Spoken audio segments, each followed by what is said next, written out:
because we didn't have I agree with you. marriage. We didn't have all the distractions, you know what I mean, with Yeah. social media and phones going off all the time and our kids having phones or any of that stuff. So I think, one of the reasons we wrote the book was for this, hopefully to help people if they are in that situation to avoid what we went through. But yeah, that is what Us motivated too. the book. Like, oh, if you could skip all of the bad stuff that we did and jump to where we figured some stuff out, that would be amazing.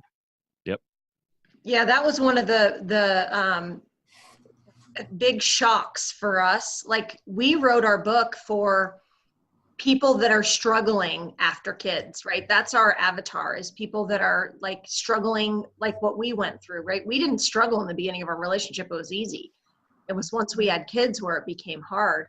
And so there's newlyweds that have read our book in our advanced reader team, and hearing from them where it's like exactly what you just said, I was like, oh my gosh, I didn't even think of that. But hallelujah. Can we just gift these books to people when they first get married or think about getting married? Because you really can plan ahead. And, we just listened to this we love John Maxwell.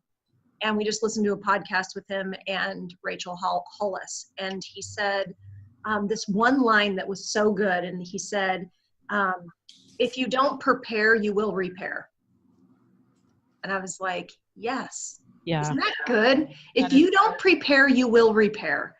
And so it's like in the beginning of our book, we talk about how, like, we didn't know any of this. Like, it was all so new. And like, you read the statistics and you read the science behind you guys touched on it, the chemical response of falling in love and when that wears off and how all of this happens. And then you add kids and the woman has the hormones and there's all these things, and we don't plan because there's really no manual out there to plan, or people aren't. The other thing that I will say, people aren't talking about it yet.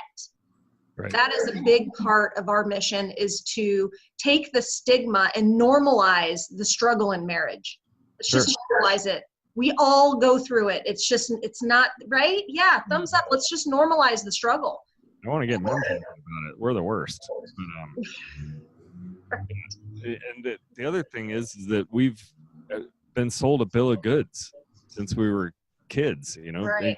Disney, and it's madly in love and happily ever after, and then you realize happily ever after is actually like, holy shit, now we have to like do a bunch of work. Happily ever after only comes after you figure it out. And most people, there's 60% of people are getting divorced or something ridiculous like that, right? And that's because it's so high.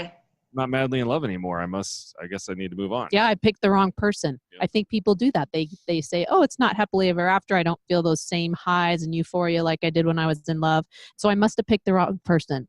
We're here to tell you that may be true, but more likely it's not. And you just have to hang on, and you have Amen. And you got to do the work. And you got to do the work. And you got to do the work, because I think people have this, and I'm going to blame Disney. Okay. For the moment, I'm going to blame Disney because I'll agree with you.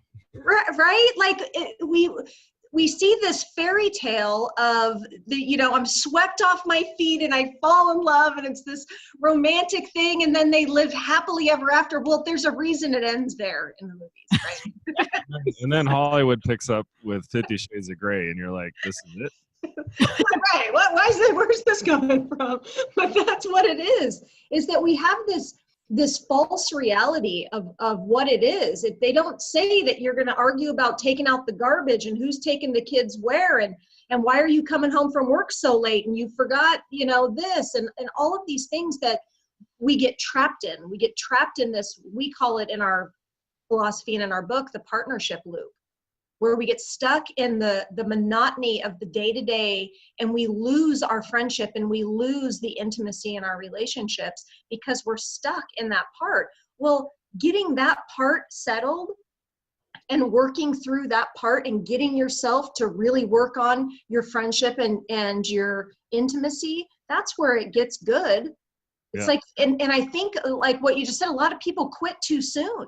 They quit too soon and they miss out on, what does it feel like now to be with the same person for 23 years? Yeah, which by the way, I'd trade that any day for madly in love. Like I'm much happier now after being married for 22 years than madly in love. Madly in love is beautiful and it's wonderful and that's great, but this is something transcendental. But Is that a word? the truth is, though, you'll never figure it out unless you put in some work and you make the time to put in the work.